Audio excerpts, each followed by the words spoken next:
अभिनंदन श्रोतागण। आइए आज सुनते हैं मालती जोशी जी के द्वारा लिखी कहानी गोपनीय।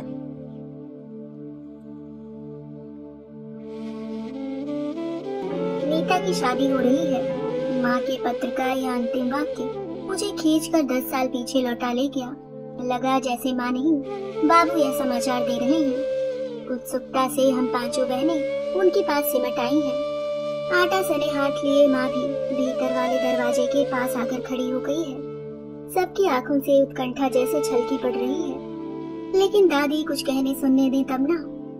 उनका एकालाप शुरू हो गया है। दुनिया भर की लड़कियों के लिए वर मिल जाते हैं, एक इन्हीं देवियों के लिए कोई घर नहीं जुट पाता।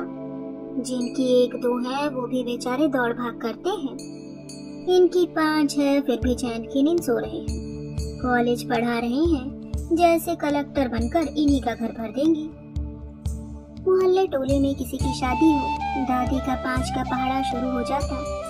माँ बेचारी असहाय सी सब कुछ सुनती रहती। इतनी सारी कन्याओं को जन्म देने का अपराध तो उन्होंने किया ही था।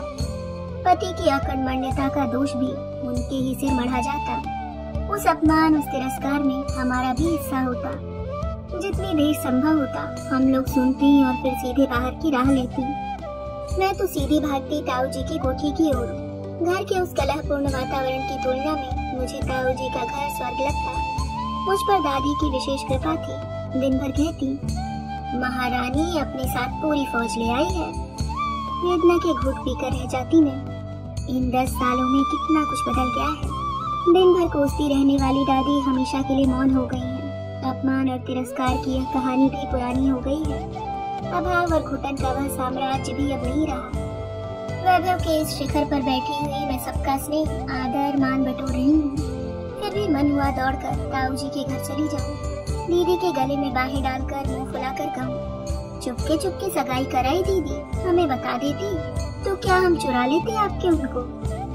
एक अजीब से आवेग से बेचैन हो उठी मैं। माँ के पत्र को वहीं फेंक कर माँ जी के सामने जा खड़ी हुई। माँ जी, मैं कुछ दिनों के लिए घर हुआ हूँ।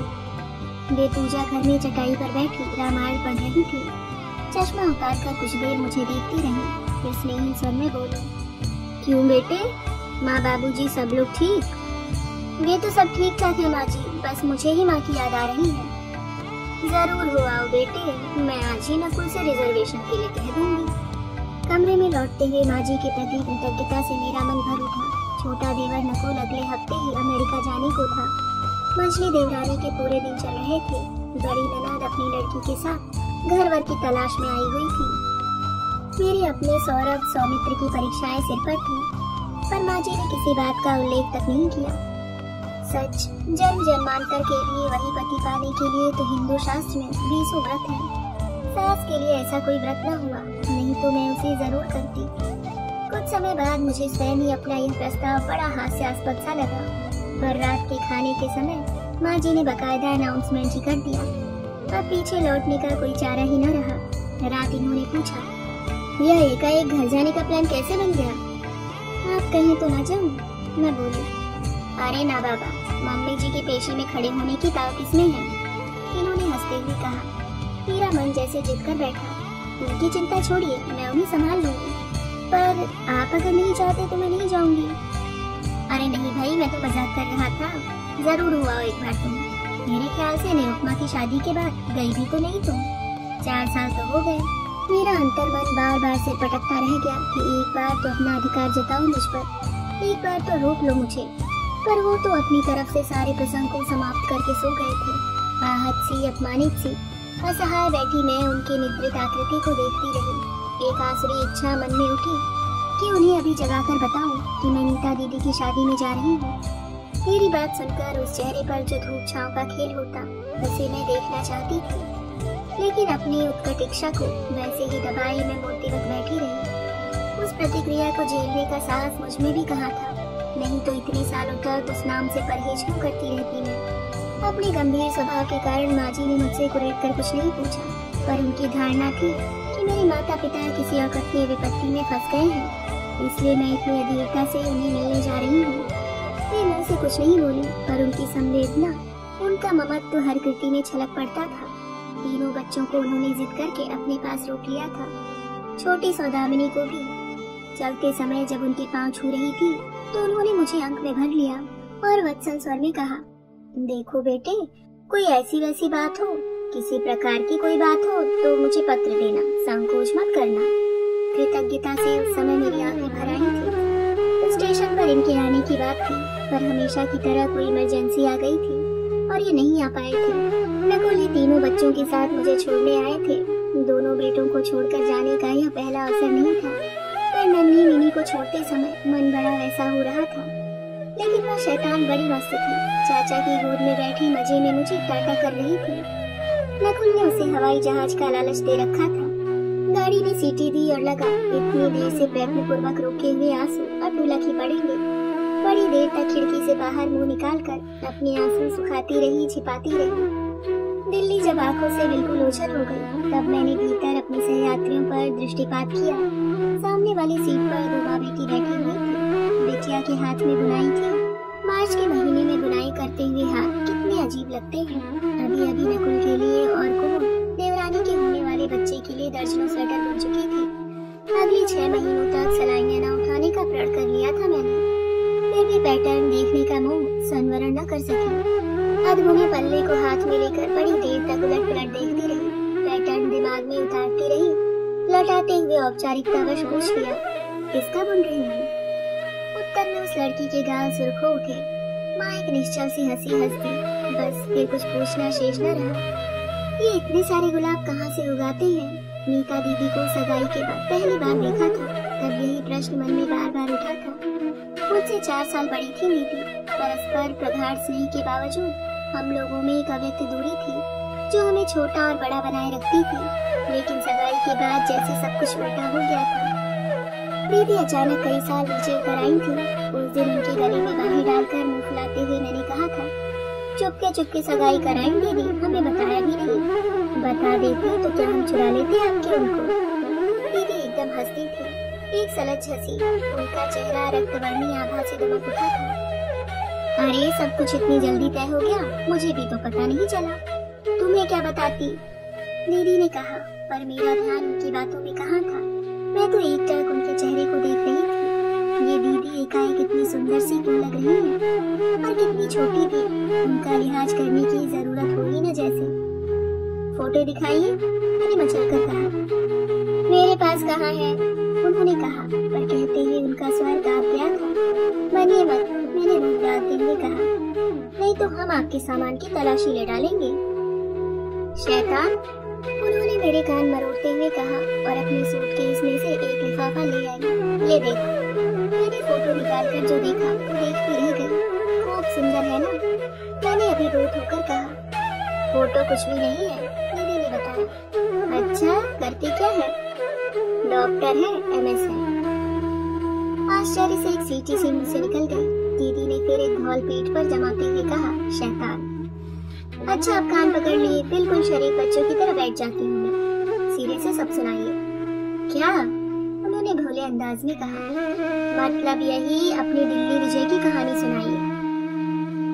उन्होंने फिर एक बार मारने के लिए हाथ उठाया और हंस पड़ी। बहुत बदतमीज होती जा रही है। मैं कुछ नहीं बोली, थोड़ा सा मुंह बनाकर चुप बैठी रही। मेरी उत्सुक आंखों को वे ज्यादा देर तक अनदेखा न कर सकी। कुछ पल झिझकी और फिर स्वयं ही सब कुछ बता गई। ताऊ जी तो सिर्फ उन्हें दिखाने भर के लिए दिल्ली ले गए थे। बहुत बड़ा परिवार था, सभी लोग देखना चाहते थे। घर की सबसे बड़ी बहू जो पसंद करनी थी। दीदी को देखते हुए ऐसे लगते हुए सब लोग कि बस शकुन करके ही लौटना पड़ा।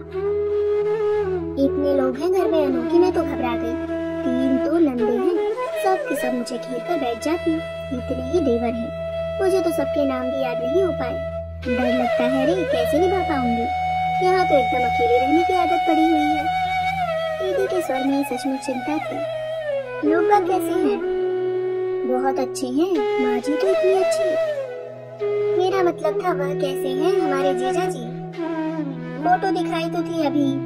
फोटो की बात और है, यह बताइए फोटो के बाहर कैसे हैं? अनु, तुम बहुत नालायक होती जा रही हो। बड़ी बहन हो, कुछ तो लिहाज करो। भविष्य में अवश्य ध्यान रखेंगे। फिलहाल यह बताइए, क्या सचमुच आपसे कोई बात नहीं हुई? मैं डांट खाने के लिए एकदम तैयार बैठी थी। दीदी को छेड़ने में मुझे मजा आ रहा था। मैं हैरान थी कि मेरे इस प्रश्न पर वे जरा भी नाराज नहीं हुए। उनका चेहरा एकाएक सौम्य हो आया।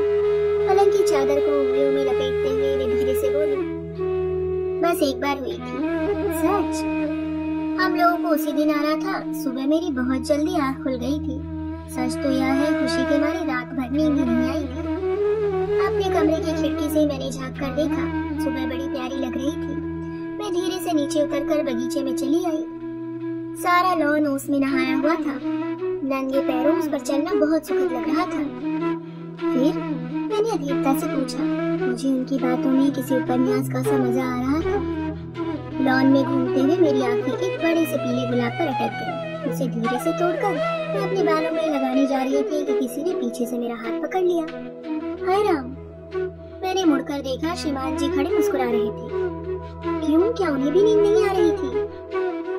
मैंने शरारत से पूछा, पर दीदी का ध्यान मेरी ओर नहीं था। वे अपनी ही रौ में कहीं जा रही थी। मैंने हाथ छुड़ाना चाहा तो उनकी पकड़ और मजबूत होती गई। रूबीली आवाज में बोले, थोड़ा सब्र कीजिए देवी जी, बगीचे पर अभी से अपना अधिकार न जताइए। मेरा चेहरा तो रुआसा हो आया। तब हंसकर बोले, फूल क्या अपने हाथों से लगाया जाता है? फिर हम किस लिए हैं? फिर बस मेरे हाथों से वह गुलाब लेकर उन्होंने खुद मेरी बेड़ी में टाक दिया और फिर वहीं खड़े हुए देर तक उसे सूंघते रहे। फिर क्या कोई कहानी सुना रही हूँ क्या मैं? दीदी ने डपट कर कहा, पर उनका चेहरा इतना लाल हो आया, इतना लाल। ये इतने सारे गुलाब कहाँ से उगाते हैं? दीदी के गालों के गुलाब क्या भी उतने ही ताजे होंगे? इन 10 वर्षों में दुनिया कहाँ से कहाँ पहुँच गई है। पर दीदी, मैं स्वयं 3 बच्चों की माँ बन गई हूँ, पर दीदी अभी वहीं उसी पहली सीढ़ी पर खड़ी है। माँ ने लिखा तो है नीता की शादी हो रही है। क्या इस बार भी ताऊ जी आकर माँ को लिवा ले गए होंगे? शायद नहीं। फिर भंडार घर की चाबी किसके पास होगी? पास पड़ोस की, नाते रिश्तों की स्त्रियों को कौन इकट्ठा करता होगा? पंडित जी को कुलाचार कौन समझाता होगा? गहने कपड़ों की साथ संभाल किसके जिम्मे होगी? काम काज से थका हारा निखिल किसकी गोद में आकर लेटता होगा? दीदी के लिए रोज बटना कौन बनाता होगा? बार बार बेवल होकर दीदी किससे कहती होंगी, चाची मुझे बस पापा की चिंता है। निखिल तो जब मन आएगा तुम्हारे यहाँ जाकर खा लेगा, पर पापा का क्या होगा? साल दर साल राम सिंह के हाथ का खाना कैसे खा पाएंगे वे? तो निखिल की शादी कर दो ना, सीधा सा उपाय है। मैं चिहुक उठी। दूसरे ही क्षण मुझे होश आ गया। ऐसी बातें कहने सुनने के दिन अब नहीं रहे। और अब अगर कह भी दूं तो निखिल मुझे मारने को नहीं दौड़ेगा, मेरी चुटिया खींचकर मुझे रुलाएगा भी नहीं। इस बार वह सचमुच शादी कर रहा है। माँ ने लिखा है वह लड़का भीष्म प्रतिज्ञा करके बैठ गया था। रिश्ते पर रिश्ते आ रहे थे और उसकी एक ही रट थी, पहले दीदी। हार कर दीदी को अपना निश्चय त्यागना ही पड़ा। माँ ने लिखा है कि निखिल के ससुराल वालों ने ही यह रिश्ता पक्का किया है। लड़का वकील है, काफी संपन्न घर है और पहली के 2 लड़के भी हैं। और इसे शादी की बधाई देने के लिए मैं दौड़ी जा रही थी। मन हुआ अगले स्टेशन पर ही उतर पड़ी और वापस लौट जाऊं। सास बेचारी इतनी अच्छी हैं कि उन्होंने न तब कुछ पूछा था न अब पूछेंगी। मैंने जब सफर में किसी साथी के लिए रिक्शा दिखाई तो उन्होंने बच्चों तक को अपने पास रोक लिया। अब अगर अचानक लौट जाऊंगी तो वे घर भर को ताकीद कर देंगी कि मुझसे कुछ न पूछे। सामने वाले वर्ग की सवारियां जब ग्वालियर में उतर गई तब मुझे उस भरे हुए कंपार्टमेंट में भी बेहद अकेलापन महसूस होने लगा। हम लोगों की बहुत ही अच्छी मित्रता हो गई थी, खासकर भाभी दुल्हन से। माँ भी बहुत हंसमुख थी और बहुत ही मधुरभाषी थी। वे कहीं हायर सेकेंडरी स्कूल में लेक्चरर थी। वे बड़े विस्तार से मुझे बताती रही कि अपनी एकमात्र कन्या के विवाह के लिए उन्होंने क्या क्या पापड़ बेले, कहाँ जूते चटकाए, कैसे कैसे दहेज का सामान जुटाया। चलिए आपकी मेहनत सफल हो गई, मैं कहती। नहीं जी, एक बार सब ठीक ठाक से निपट जाए, ये खुशी खुशी विदा हो जाए, तभी मुझे चैन आएगा। बार बार बस यही कहती रहेंगे। हिंदुस्तानी लड़की के माँ बाप बेचारे सचमुच बहुत तनाव में जीते हैं। हर क्षण उनका मन जैसे सुई की नोक पर रखा रहता है। एक बार लड़की ठीक से विदा हो जाए, बस यही उनका मंत्र जाप रहता है। उस बार ताऊ जी घर आए थे तो कुछ ऐसी ही बात तो उन्होंने कही थी। चाची 4 दिन बहू के हाथों घर सौंप कर तुम्हें मेरे साथ चलना पड़ेगा। घर में लड़की की शादी है, तुम्हारे सिवाय वहाँ देखने वाला कौन है? मैं वादा करता हूँ एक दिन भी तुम्हें ज्यादा नहीं रोकूंगा। नीता एक बार विदा हो जाए बस। दादी लेकिन टस से मस नहीं हुई। जेठानी के घर में पाँव न देने की कसम उनकी बहुत पुरानी थी। अब न तो जेठानी थी न वह घर, जिसे बेचकर ताऊ जी ने कब से यह बंगला बनवा लिया था। पर दादी की कसम, उनकी जिद अपनी जगह कायम थी। ताऊ जी कुछ देर तक उत्तर की प्रतीक्षा करते रहे, पर वे निर्लिप्त भाव से बैठी छालियां कतरती रही। भारी कदमों से वे लौट पड़े। देखा दरवाजे के पास सिर झुकाए माँ खड़ी है। मैं चल रही हूँ, उन्होंने धीरे से कहा और मुझे लेकर गाड़ी में पिछली सीट पर बैठ गई। विस्मय और क्रोध से दादी देखती रह गई, कुछ कह नहीं पाई। बंगले में पहुंचते ही ताऊ जी ने कहा, नीता मेरी चाची तो नहीं आई, पर तेरी चाची ने मुझे एक बहुत बड़े बोझ से उभार लिया है। अब मुझे कोई चिंता नहीं है। उनकी बातें सुनकर माँ बेचारी तो संकोच से गढ़ी गई। दीदी और निखिल तो इतने खुश थे कि माँ से झूल ही गए। दादी के आगमन की आशंका से दोनों आतंकित थे। माँ को देखा प्रसन्न हो उठे। पिछली पीढ़ी के जो भी मतभेद रहे हों, उन्हें कुदेरना माँ को कभी अच्छा नहीं लगा। इन मातृ विहीन बच्चों पर तो उनकी विशेष ममता थी।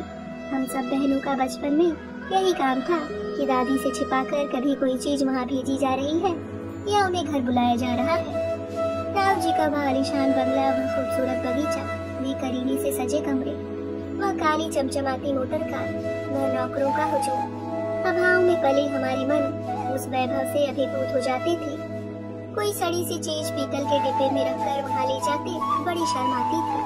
लेकिन ये दोनों भाई बहन जिस चाव से वे घरेलू पकवान खाते थे, उसे देखकर आश्चर्य होता था। लौटकर माँ को यह सब बताना बहुत अच्छा लगता था। माँ की आंखों में तब एक परितृप्ति छलक आती थी। अपनी ममतामयी प्रसन्न वदना माँ से ही हमें यह संस्कार मिला था कि ताऊ जी की संपन्नता से कभी ईर्ष्या नहीं हुई। न अपने अभावों की गाथा हमने कभी कहीं सुनाई। ताऊ जी की कोठी पर माँ पहली बार आई थी, पर आते ही बड़ी सहजता से उन्होंने सारा भार संभाल लिया। दरअसल पिछले कई दिनों से उन्हें यहाँ की चिंता खाई जा रही थी। बार बार कहती, पता नहीं वहाँ कैसे क्या हो रहा होगा, घर का कोई देखने वाला तो है नहीं। तो तुम चली जाओ ना, बाबू मजाक में कहती। चली तो जाऊं, पर माँ कनखियों से दादी को देखती और चुप हो जाती। लेकिन उस दिन जब ताऊ जी स्वयं निमंत्रण लेकर पहुँच गए तो सारी दुविधा समाप्त हो गई। मैं निशंक भाव से कोठी में चली आई और इस अंदाज में सारा कामकाज संभाल लिया जैसे 10-20 लड़कियां ब्याहने का अनुभव हो। पर आज जिस दिन आई कस्बे की चर्चा का विषय बन गई। अब तक तो दीदी के दहेज की, बंगले की सजावट की, पार्टी के इंतजाम की प्रशंसा कर रहे थे। अब ये सारी चर्चाएं फीकी पड़ गईं। वर का रूप रंग अब प्रशंसा बटोर रहा था। उन लोगों का वैभव देखने वालों की आंखों में चकाचौंध उत्पन्न कर रहा था। पूरी एयर कंडीशन बस थी, 2 इम्पाला गाड़ियां थी, एक मिनी बस तो सिर्फ बैंड वालों के लिए थी। जो भी जनवासे से लौटता किसी न किसी चीज की तारीफ करते हुए ही आता। नाते रिश्ते की स्त्रियां उत्सुकता से चढ़ावे की राह देख रही थी। ताऊ जी ने दीदी को दिल खोलकर सामान दिया था। कपड़ों और गहनों पर आखिर ठहरती नहीं थी और औरतों में शर्त लगी थी कि चढ़ावे का सामान इससे सवाया ही आएगा। शाम 5 बजे से ही हमने दीदी को जयमाल के लिए सजाना प्रारंभ कर दिया। हम 5 बहनें तो थी ही, साथ में उनकी कॉलेज की सहेलियां भी थी। वैसे ईश्वर ने उन्हें इतना रूप देकर भेजा था कि अलग से सजने की कोई जरूरत ही नहीं थी। हम लोग तो अपना शौक पूरा कर रही थी। कमरे में अच्छा खासा हुड़दंग मचा हुआ था। न पास बैठी बड़ी बूढ़ियों का मान था, न बंगले वाले कमरे में बैठे ताऊ जी का। बेचारे अभी अभी जनवासे से लौटे थे और कमरे में कुछ हिसाब किताब देख रहे थे। शाम 6 बजे एक बड़ी सी कार फाटक पर आकर रुकी। चारों ओर शोर समझ गया। बड़े डॉक्टर साहब आए हैं, वर के पिताजी आए हैं। खलबली से घर में व्याप गई। हर कोई स्वागत के लिए दौड़ पड़ा। हम लोग भी दीदी के बालों को ऐसे ही बेतरतीब छोड़कर दरवाजे में आ खड़ी हो गई। स्वागत के लिए जुड़ाई भीड़ को अनदेखा करते हुए समधी जी दनादन सीढ़ियां चढ़ते हुए ऊपर आ गए। उनका मुंह दुखड़ा हुआ था और वे बराबर एक ही प्रश्न पूछ रहे थे, मेजर साहब कहाँ हैं? सबको जैसे साफ सुन गया। क्या हो गया? क्या किसी ने कुछ कह दिया? क्या प्रबंध में कुछ कमी रह गई? खबर पाकर ताऊ जी भी बदहवास से कमरे से निकले। चढ़ाव के सिरे पर ही दोनों की मुठभेड़ हो गई। आपने नाहक कष्ट किया डॉक्टर साहब। खबर भेज दी होती मैं स्वयं हाजिर हो जाता। ताऊ जी ने विनम्रता से हाथ जोड़कर कहा, मेजर साहब मैं निवेदिता के मामा से मिलना चाहता हूँ। उन्होंने गर्जना की। मामा? उसके तो कोई मामा नहीं है। तो मौसी से मिलवा दीजिए। नाना पक्ष का दूर पास का कोई रिश्तेदार हो, मैं उससे मिलना चाहता हूँ। आई एम सॉरी डॉक्टर साहब, नीतू की ननिहाल में कोई नहीं है। ताऊ जी ने अजीब सी घुटी घुटी आवाज में कहा। कोई नहीं है? Then I am sorry major साहब, यह शादी नहीं हो सकती। शादी नहीं हो सकती? क्या कह रहे हैं आप? घबराहट और उत्तेजना के कारण ताऊ जी का स्वर कांप रहा था। मामा या मौसी के न होने से क्या फर्क पड़ता है? बहुत फर्क पड़ता है। किसी से मिले बिना मुझे पता कैसे चलेगा कि आप निवेदिता की माँ को किस कूड़ेदान से उठा कर लाए थे? संभाल कर बात कीजिए श्रीमान। पता नहीं कहां से निखिल एकदम फुरफुराता हुआ उनके सामने आकर खड़ा हो गया था। उसका आवेश देखकर तो एक बारगी वे भी डर गए। ताऊ जी ने जबरन निखिल को पीछे खींच लिया। तब कहीं उन्हें दोबारा साहस बंधा। कड़क कर बोले, सोच समझ कर ही कह रहा हूँ बरखुरदार, खरा सोना है मेरा बेटा, घूरे पर फेंक देने के लिए नहीं है। ठीक है, अब आप जा सकते हैं। आस्तीन चढ़ाते हुए निखिल को मजबूती से पकड़े हुए ताऊ जी ने कहा और उसे साथ में खींचते हुए कमरे में चले गए। डॉक्टर साहब उसी रोकदाब से जीना उतरने लगे। हम सब चित्रलिफे से खड़े हुए सारा तमाशा देख रहे थे। तभी देखा निखिल ताऊ जी की गिरफ्त से छूटकर आ गया है और ऊपर से चिल्लाकर कह रहा है, सुनिए श्रीमान जी, भविष्य में जब किसी भले आदमी के दरवाजे बारात लेकर जाइएगा, उसके साथ पुश्तों की खोजबीन पहले से कर लीजिएगा। वैसे मुझे शक है कोई भला आदमी अब आपको अपने दरवाजे खड़ा करेगा। डॉक्टर साहब तेजी से पलटे और तमक कर बोले, I take it as a challenge young man. इस शहर में बारात लेकर आया हूँ तो खाली हाथ नहीं लौटूंगा, लड़का ब्याह कर ही जाऊंगा। पल भर में मंडप की रौनक भयानक स्तब्धता में बदल गई। जो लोग बिल्कुल अपने थे उन्हें छोड़कर सभी चले गए। जितने मुंह उतनी बातें होती रही। निखिल आदि कभी ननिहाल नहीं जाते थे, यह हमें मालूम था। वहाँ से कभी कोई आता भी नहीं था, पर इस बात को लेकर हमें कभी कोतूहल नहीं हुआ। घर बाहर कभी कभार चर्चा होती थी। उससे जान लिया था कि ताऊ जी की लव मैरिज थी। दीदी की माँ को इसके लिए अपना घर छोड़ना पड़ा था। लौटकर वे कभी वहाँ गई ही नहीं। लेकिन इस साधारण सी बात के पीछे इतना बड़ा रहस्य होगा कभी सोचा भी नहीं था। ताई जी को हमने कभी नहीं देखा। रिटायर होकर ताऊ जी यहाँ आए तब उनकी मृत्यु हो चुकी थी। उनका बड़ा सा फोटो दीदी के कमरे में टंगा था। दीदी नियम से उन्हें फूल चढ़ाती, सुबह शाम अगरबत्ती जलाती और मत्था टेकती। हर साल श्रावण शुद्ध त्रयोदशी को उनका श्राद्ध संपन्न होता। इससे आगे कभी सोचा ही नहीं। पता नहीं कौन उनका पुरुचरित्र ढूंढ लाया था। यदि वह वर पक्ष का इतना ही शुभ चिंतक था तो पहले ही खबर कर देता। यूं रंग में भंग करने की क्या जरूरत थी? या ताऊ जी का अपमान ही मुख्य उद्देश्य था? सारी रात इन्हीं विचारों की अधेड़ बुन में हम दीदी को घेरे बैठे रहे। माँ की गोद में सिर रखे वे निस्पंद पड़ी रही। 7 चोटियों वाला उनका जूड़ा अधूरा रह गया था और उनकी घनी केश राशि उनके मुख पर फैली हुई थी। हाथों की बारीक मेहंदी आंखों में चुभ रही थी। कल सारी रात जागकर मैं और निन्नी इसे मानते रहे थे। पता था आज की रात भी जागना होगा, पर इस तरह। यह भयानक काल रात्रि राम राम करके बीती, पर सुबह भी उतनी ही उदास थी। सुबह केतली में चाय लेकर निखिल आया और बोला, चाची तुम अपने हाथों से दीदी को कुछ खिला पिला दो, हमारी तो वे। माँ ने उसे धीरे से चुप रहने का इशारा किया। वह बौखलाया सा कुछ देर तक देखता रहा, फिर माँ के कंधों पर सिर रखकर सिसक पड़ा। पिछले कुछ दिनों से उसके आंसू थकते नहीं थे। घर पर तो वह दीदी और ताऊ जी के सामने जब्त कर जाता था, पर हमारे यहाँ माँ के सामने पड़ते ही उसका बांध टूट जाता था।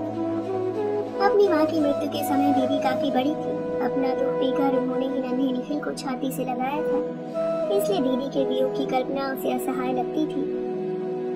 यहाँ आने के बाद से दीदी की पंक्ति में माँ भी आकर बैठ गई थी। जब तब लाड दुलार पाने के लिए वह घर पर आ धमकता था। घर पर 3600 व्यंजन बनते रहते, पर उसे हमारी धुआंती रसोई में पटरे पर बैठकर माँ के हाथ की बनी दाल रोटी खाने में ज्यादा आनंद आता था। उसे खिलाते हुए माँ की आंखों से वात्सल्य जैसे छलका पड़ता था। कभी कभी तो उससे ईर्ष्या होने लगती थी। दोनों हाथों से दोनों भाई बहन को थपथपाती हुई माँ उस समय भी वात्सल्य की प्रतिमूर्ति लग रही थी। धीरे धीरे दिन चढ़ने लगा। सड़क रोज की तरह शोर शराबे में डूब गई। नीचे ताऊ जी के कंपाउंड में से कुर्सियां, टेबल, तंबू, क्रॉकरी आदि यथा स्थान पहुंचाने का कार्यक्रम शुरू हो गया था। उस हड़बोंग में कल का सा उत्साह नहीं था, पर शोर तो था ही। लेकिन दीदी के कमरे में वीरानगी का वही आलम था। इतने लोगों की होते हुए भी कमरा एकदम निशब्द था। सहसा एक छाया सी दरवाजे पर पड़ी। चौंक कर देखा ताऊ जी थे। रात भर में ही जैसे किसी ने उनका सारा रक्त सोख लिया था। उन्हें देखते ही माँ ने सिर का पल्ला ठीक किया, पर वे कमरे में नहीं आए। बाहर से ही उन्होंने आवाज दी, निम्मो, माँ से कहो गाड़ी तैयार है, तुम लोग अपना सामान समेट लो। निम्मो कह दे हमें कोई ऐसी जल्दी नहीं है, नीतू को ऐसी हालत में छोड़कर मैं कहीं नहीं जाऊंगी। बहू, ताऊ जी ठीक दरवाजे में आकर खड़े हो गए। घर तो तुम्हें जाना ही पड़ेगा, बुलावा आया है। क्यों, सब खैरियत तो है? सहसा आशंकित हो उठी माँ। शायद वृद्धा दादी का चेहरा उनकी आंखों के सामने तैर गया। जैसा भी है खुद जाकर देख लेना, उन्होंने कहा और लौट गए। जाते जाते बस इतना कहा, तैयार हो जाओ तो बता देना निम्मो, कमल सिंह छोड़ आएगा। उस स्वर में इतनी तलखी, इतनी उपेक्षा थी कि प्रतिवाद करने का प्रश्न ही नहीं था। फिर भी माँ ने साहस बटोरकर पूछा, अनु को छोड़ जाऊं यहाँ? ताऊ जी ने शायद सुना नहीं या सुनकर अनसुना कर गए। कोई उत्तर नहीं मिला। अपमान से तिलमिला उठी मैं। असमंजस में पड़ी माँ को वहीं छोड़कर गाड़ी में आकर बैठ गई। ड्राइवर की सीट पर निखिल बैठा था गुमसुम सा। बात करने के मूड में मैं भी नहीं थी। चुपचाप बाहर का नजारा देखती रही। ताऊ जी एक ट्रक लदवा रहे थे। नया सोफा सेट, ड्रेसिंग टेबल, अलमारी, पलंग। हे भगवान, इतनी भी क्या जल्दी थी? सामान 2-4 दिन बाद भी तो लौट सकता था, और लौटाना ऐसा जरूरी भी तो नहीं था।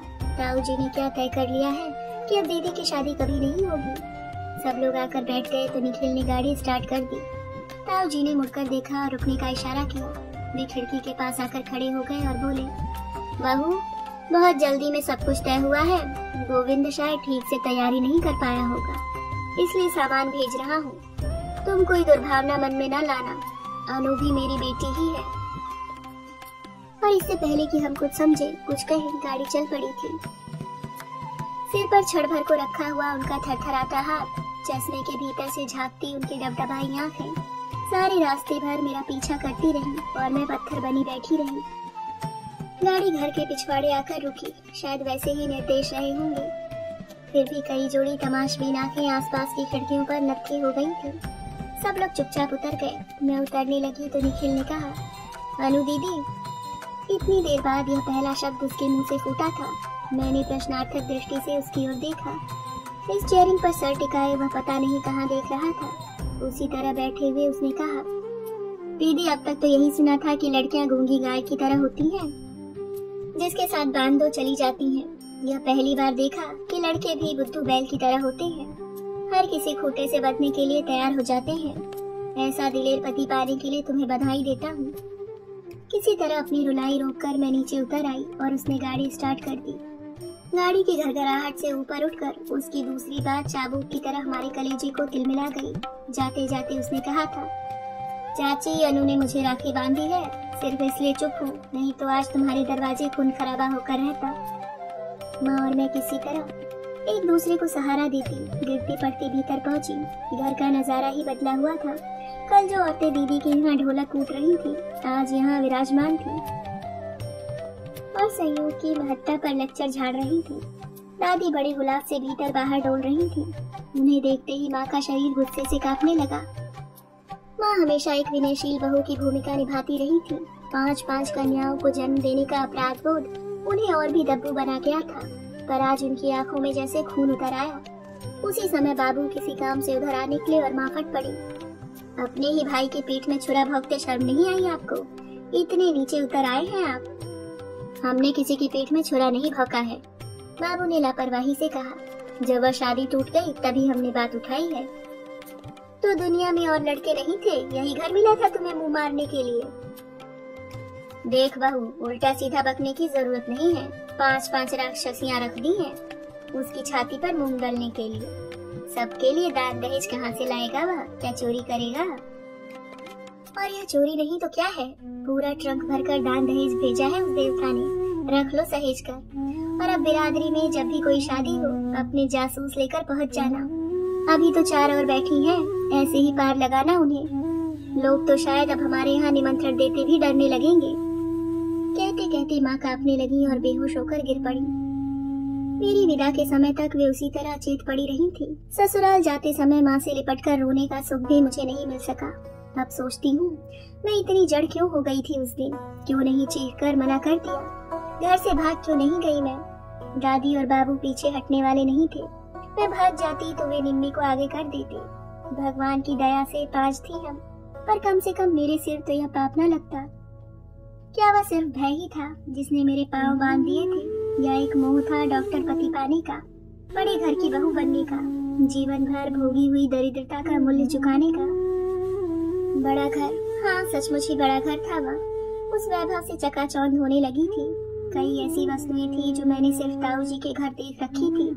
कई ऐसी चीजें भी थी जो अभी कस्बे वाली उस कोठी में नहीं पहुंच पाई थी।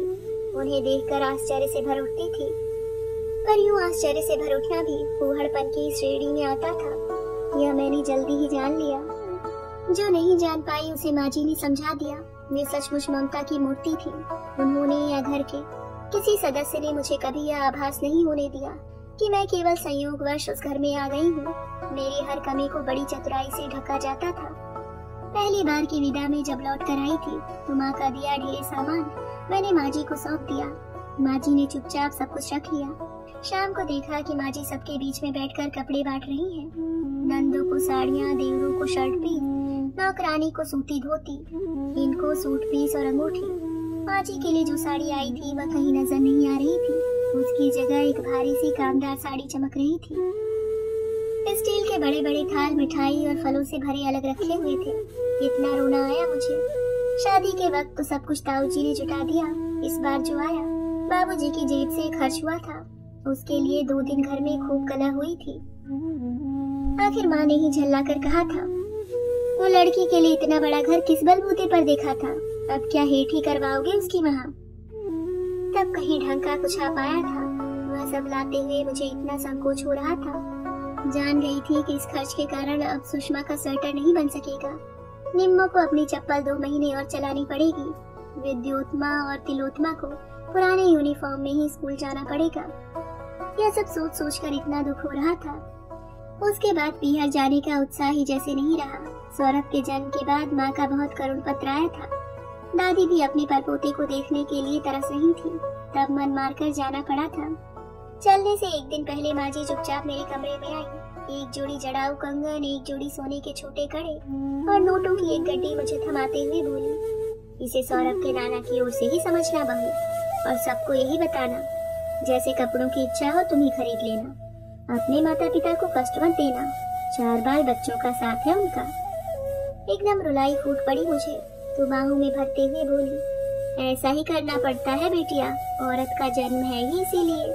सारी उम्र ससुराल और पीहर के लाज ढकते ही बीतती है। कितना ठीक कहती है माँ जी। सचमुच सारी उम्र सिर्फ यही करते बीती है। इसलिए तो माँ के यहाँ आते हुए मन उमंग से भर उठने के बजाय भारी होने लगता है। दूर से विदिशा की बत्तियां टिमटिमाने लगी और मेरा मन भागू भागू करने लगा।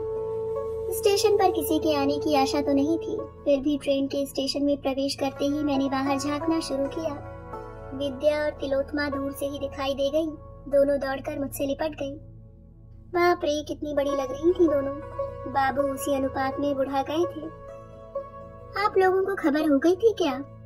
मैंने उच्छ्वासित स्वर में पूछा। हाँ, सुबह ही तार मिल गया था। और सुषमा क्यों नहीं आई मुझे लेने? मैंने तांगे में बैठते हुए पूछा। वह निम्मो के पास है, बाबू ने बताया। क्यों? वही पढ़ेगी अब। गुड्डू भी छोटा है और जीजा जी अक्सर टूर पर रहते हैं, इसलिए छोटी दी उसे ले गई हैं, विद्या ने बताया। घर पहुंचकर भी मन प्रसन्न न हो सका। माँ पहले से भी अधिक थकी हुई उदास लगी। मकान पहले से अधिक जर्जर हो गया था। निम्मो की शादी, दादी का श्राद्ध, उसे भीतर बाहर से चरमरा गया था, यह स्पष्ट था।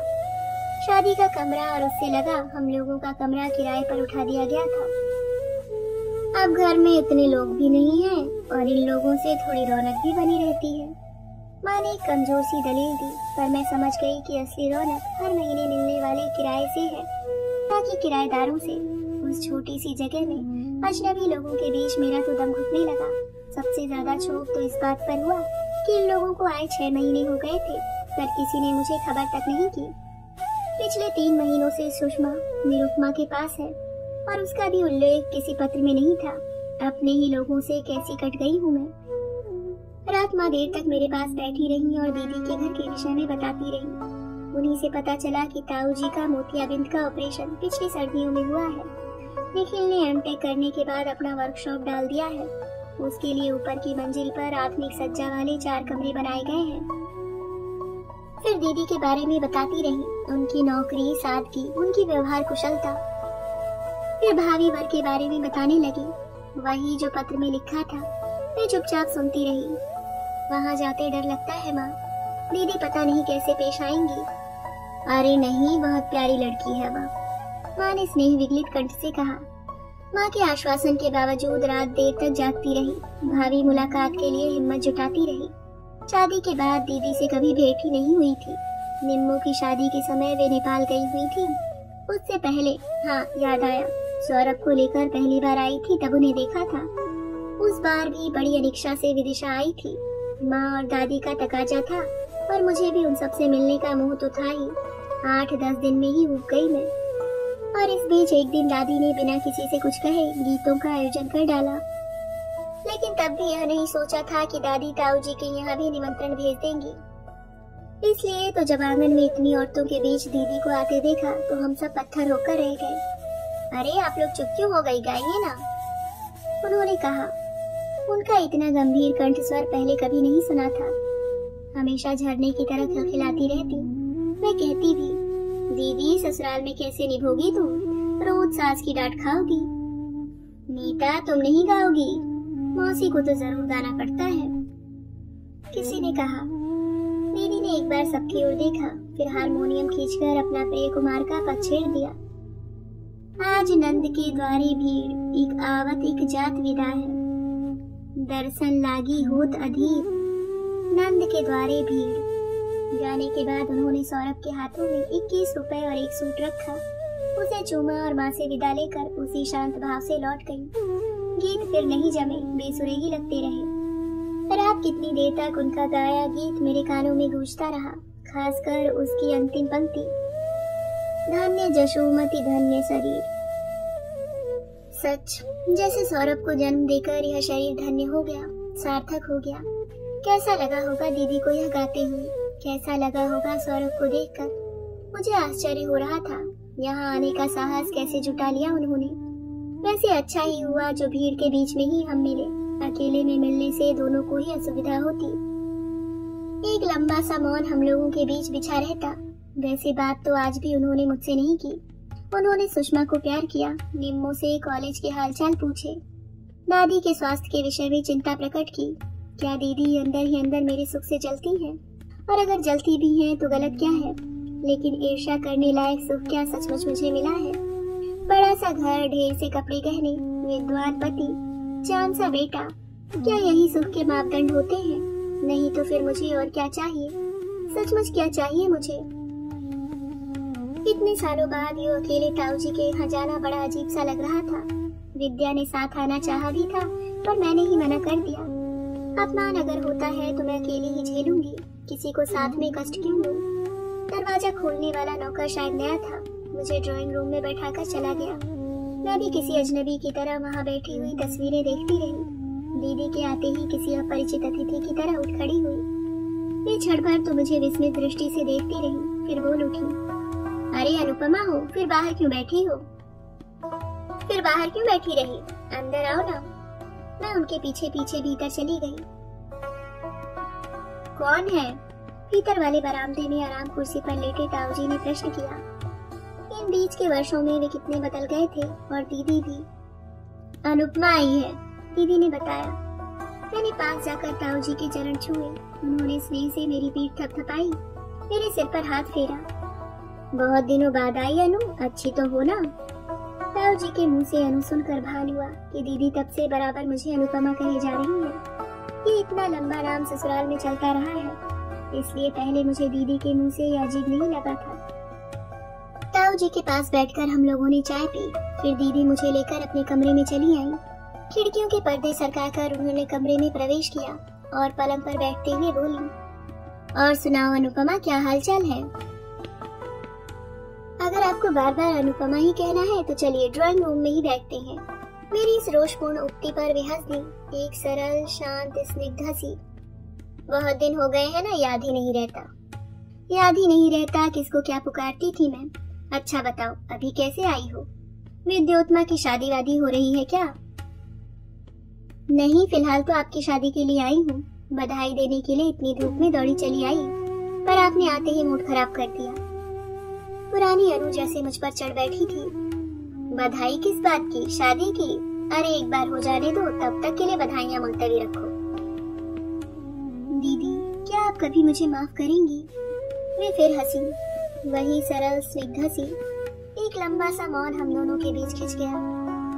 दीदी ये शायद इसे सह नहीं पाई, उठते हुए बोली, लाओ तुम्हें वर महोदय की तस्वीर तो दिखा दें। बहुत बड़े आदमी है ना ये, माँ बता रही थी। मैंने फोटो से झांकते गंभीर चेहरे को देखते हुए कृत्रिम उत्साह के साथ कहा, हाँ बड़े तो हैं ही। He is running 43। प्लीज दीदी। वे फिर हंसी, हाँ उस लिहाज में भी बड़े हैं, अपने इलाके के सबसे प्रसिद्ध प्रैक्टिशनर हैं। प्रैक्टिस तो खैर जोरदार है ही, इसके अलावा मकान है, दुकान है, बाग है, बगीचे हैं, और चाची ने बताया होगा 2 लड़के भी हैं, हाई स्कूल में पढ़ने वाले। वर्णन सुनकर एक झुरझुरी सी हो आई। दीदी की तीक्ष्ण आंखों ने मेरी प्रतिक्रिया भाप ली। बोली, तुम्हें अच्छा नहीं लगा शायद, लेकिन इसमें आश्चर्य की क्या बात है? समय रहते शादी हो जाती तो मेरे भी बच्चे होते कि नहीं? निखिल की बहू के रिश्ते में है ना? मैंने बात बदलने के लिए कहा, हाँ उसके मामा है। ये तो बड़ा उटपटांग रिश्ता हो जाएगा। सीधा सरल तो इस जिंदगी में कुछ हुआ ही नहीं, क्या करें? एकदम मेरा मन वहाँ से उखड़ गया। उसके बाद दीदी ने निखिल की बहू की फोटो दिखाई, यानी कपड़े दिखाए, उसकी सगाई का एल्बम दिखाया, पर मेरा मन भागू भागू करता रहा। लगा कि जो खाई हम लोगों के बीच आ गई है वह कभी नहीं पट पाएगी। शाम को लौटने लगी तो निखिल ने आवाज दी, अनु दीदी रुको, मैं छोड़ने चल रहा हूँ। मुझे लगा कि वह गाड़ी निकालेगा। ताऊ जी की बड़ी सी एम्बेसडर तो कहीं नजर नहीं आ रही थी। हाँ, दरवाजे पर एक जीप अवश्य खड़ी थी, पर निखिल पैदल ही चल पड़ा। वह इतना बदला बदला सा, इतना अजनबी सा लग रहा था कि साथ चलते संकोच हो रहा था। अनु, सड़क पर आते ही उसने कहा, दीदी क्या इस शादी से खुश है? क्या पता, उनके मन की था कौन ले सका है। बड़ी मुश्किल से राजी हुई है। मैं तो सत्याग्रह करके बैठ गया था, फिर पापा ने भी समझाया कि सारी जिंदगी मैं तो साथ नहीं दे सकता। कल को निखिल की बहू का मन कैसा हो जाए क्या पता, फिर किसका मुंह देखकर जियोगी। बड़ी मुश्किल से हाँ की उन्होंने। मैं कुछ नहीं बोली, चुपचाप साथ चलती रही। तुम तो आती रहोगी ना रोज? उसने बड़ी आशा से पूछा। मैं? हाँ, तुम आओगी तो दीदी को जरा सहारा हो जाएगा। बेचारी एकदम अकेली पड़ गई है इन दिनों। बहुत मुश्किल से हाँ कर पाई मैं। गली तक छोड़कर वह मुड़ने को ही था कि मैंने कहा, घर चलो ना, दीदी के लिए एक चीज भेजनी थी। माँ, निखिल आया है मुझे छोड़ने। मैंने भीतर जाकर बताया तो माँ बदहवास सी बाहर दौड़ आई। अंदर नहीं आएगा बेटा? माँ ने कांपते स्वर में पूछा। आऊंगा चाची, बहू को लेकर तुम्हारे पैर पड़ने जरूर आऊंगा आज, लेकिन माफ कर दो, दीदी घर पर अकेली है। माँ दूर तक उसे जाता हुआ देखती रही, फिर एकाएक उनके मुंह से निकल पड़ा, दोस्तों ने मेरा बेटा भी मुझसे छीन लिया, और मेरे कंधे पर सिर रखकर वे सिसक पड़ी। शादी में सिर्फ 4 ही दिन रह गए थे।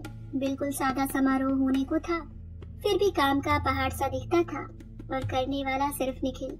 उसने मुझे पकड़ लिया था। दिन भर हम लोग लिस्ट बनाते, शॉपिंग करते, मंडप की सज्जा पर, पार्टी के मेन्यू पर गर्मा गर्म बहस करते। दीदी निर्लिप्त भाव से सारी तैयारी देखती रहती।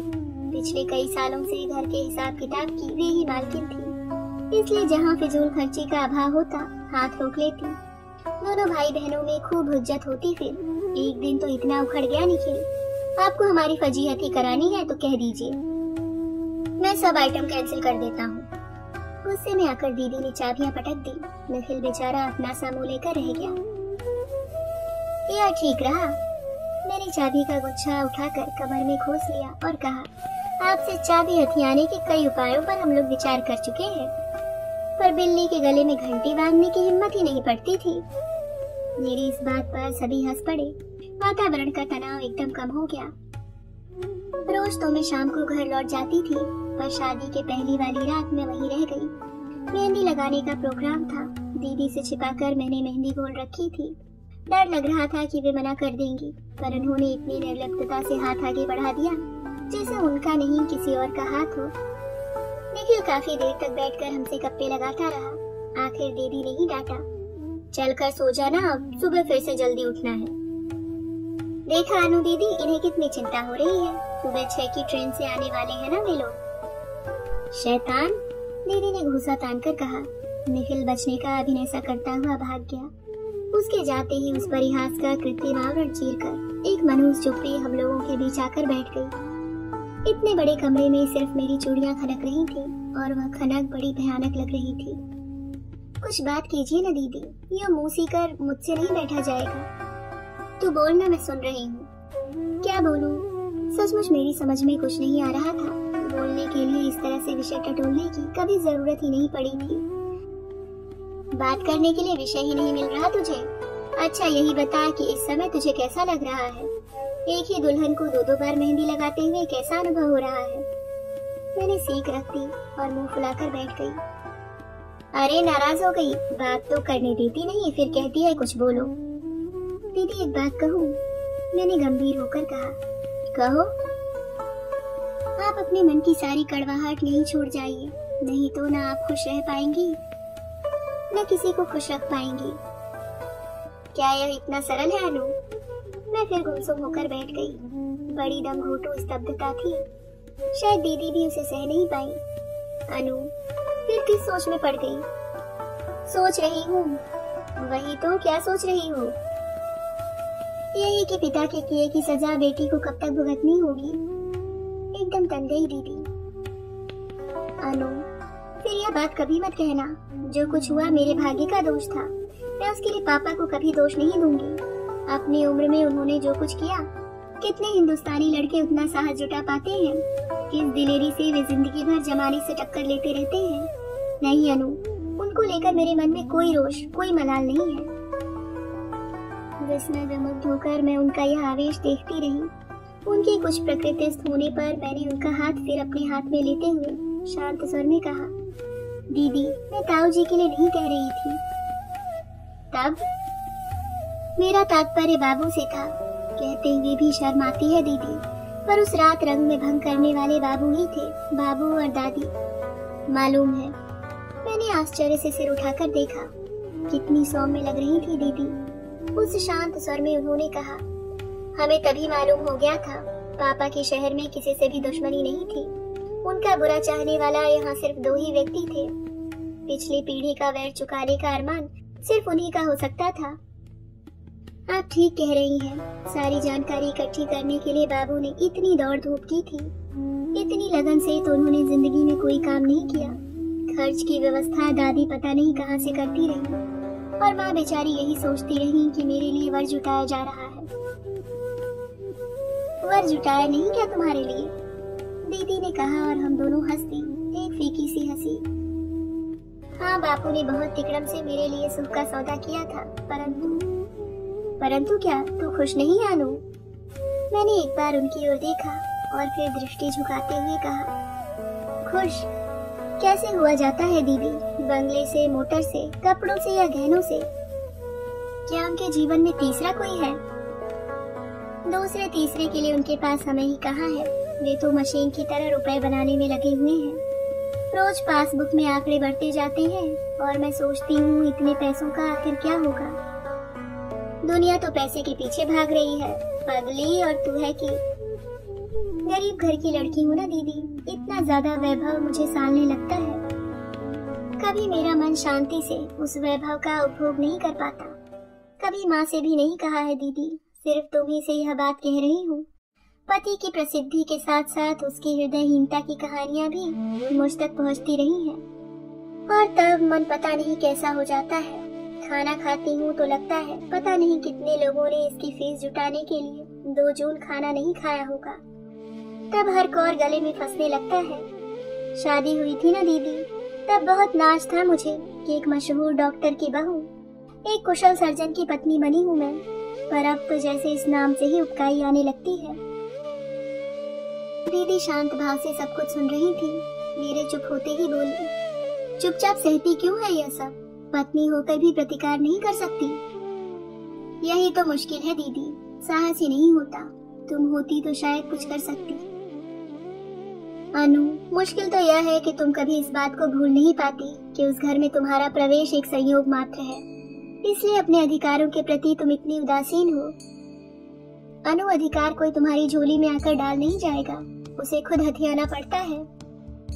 दीदी शायद ठीक कह रही थी। सुबह सवेरे शहनाई की मंगल ध्वनि मुझे जगा गई। हड़बड़ाकर उठ बैठी मैं।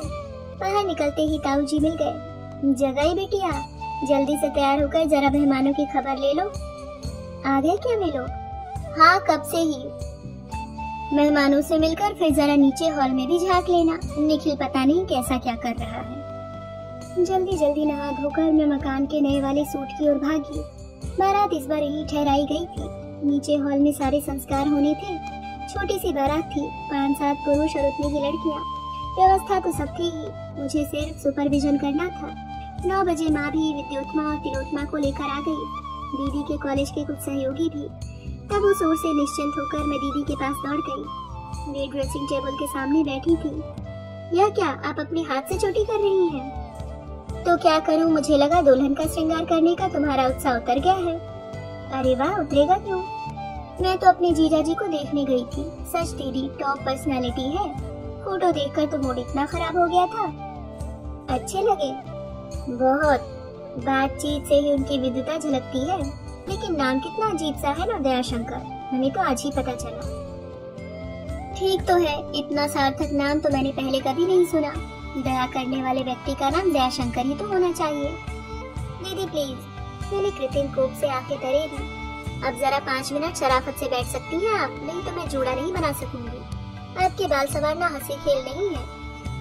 कहने को कह तो गई मैं, पर याद आया कि कभी यही बाल मेरी मुट्ठी में नहीं आते थे। अब ना तो ऐसी सघन केश राशि रह गई है, ना वह चमक। कहीं कहीं एक आध चांदी का तार भी झलक रहा था। बच्चे आए हैं? थोड़ी देर बाद उन्होंने पूछा। शायद नहीं, दिखाई तो नहीं दिए।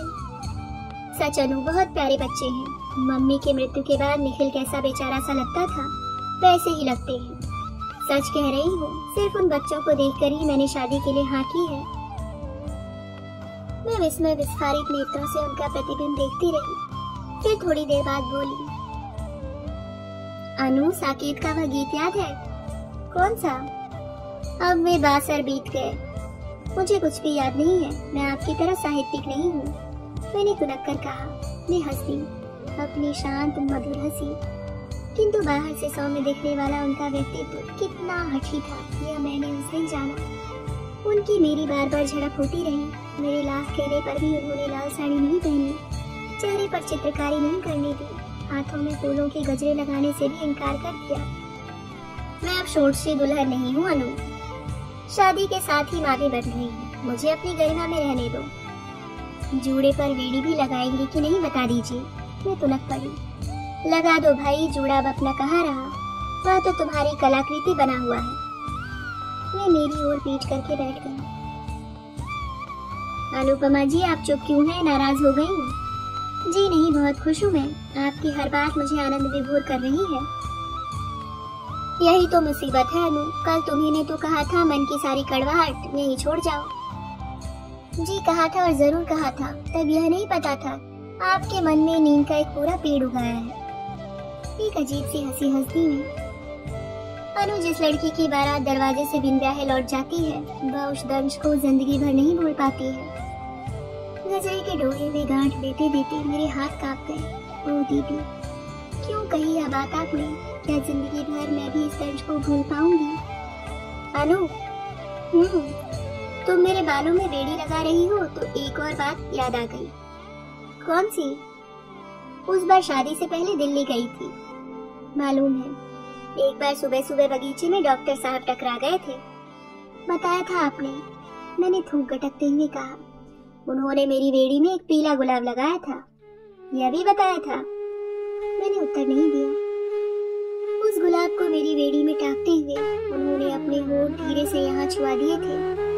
दीदी ने मेरा हाथ पकड़कर अपनी गर्दन पर रख दिया। इतने साल हो गए अनु, पर यह इतना भाग अब तक जल रहा है। अब तक अब तक अब तक अब तक। कहानी सुनने के लिए बहुत बहुत धन्यवाद श्रोताओं। कृपया मेरे चैनल को लाइक करें और सब्सक्राइब अवश्य करें।